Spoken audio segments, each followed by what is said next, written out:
Hi, I'm Jack Lucas, finalist of MasterChef 2014, and welcome to my new series. Today I'm going to be showing you guys how to make some really simple goat's cheese Filo pastry parcels with sage and butternut squash.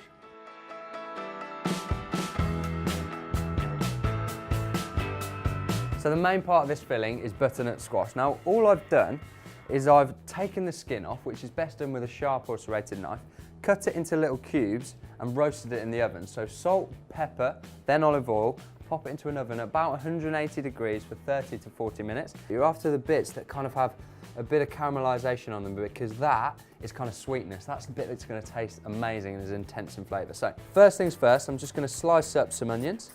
Now I'm using shallots actually for this. Shallots are a little bit sweeter and work really, really well. Same with the garlic, you can give it a bit of a smash up. I'm just going to fry that, sort of sweat it off gently in a couple of tablespoons of olive oil. Now don't fry it too intensely.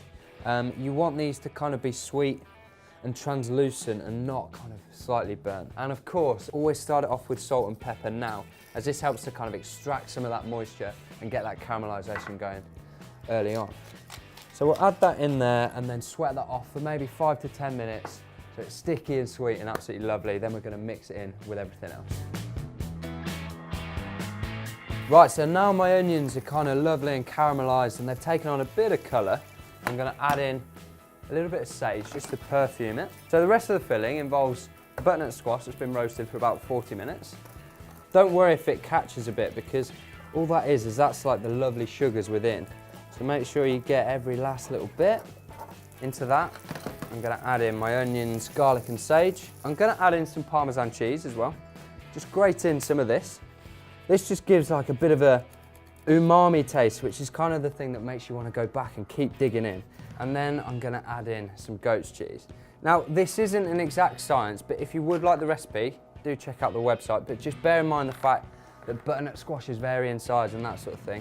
Of course, a little bit of pepper and some salt, but not too much salt at this stage because the goat's cheese can be quite salty in itself. So give it all a good mix. You want to incorporate it all and kind of break down the butternut squash.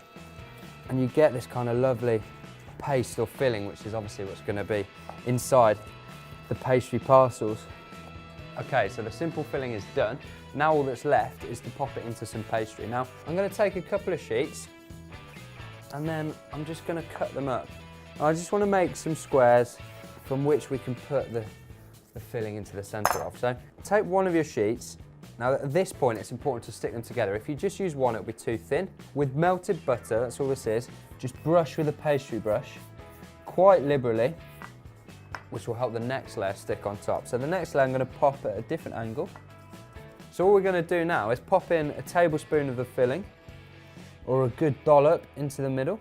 I'm going to be a bit naughty, sprinkle over a little bit more Parmesan cheese and then just brush the edges with the butter. And this is going to help everything kind of come up and stick together, especially when you form the parcel at the top. If you give this one a go at home, guys, which I really would recommend, make sure you send us a picture or tweet us. We'd love to see what you do. And if you make any tweaks, like the filling could be changed and adapted to whatever you fancy. So with this, we're just going to bring up some of the corners.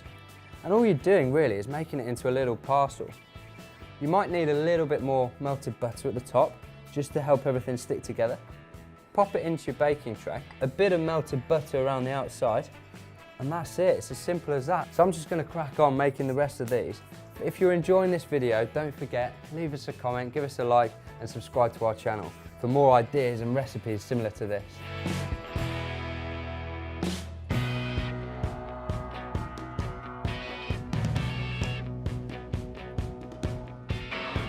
And then these are ready to go in the oven. So pop them in about 180 degrees for maybe 10 to 15 minutes, but just keep checking them and you want them to kind of look gloriously golden brown, looking amazing. So pop these in the oven.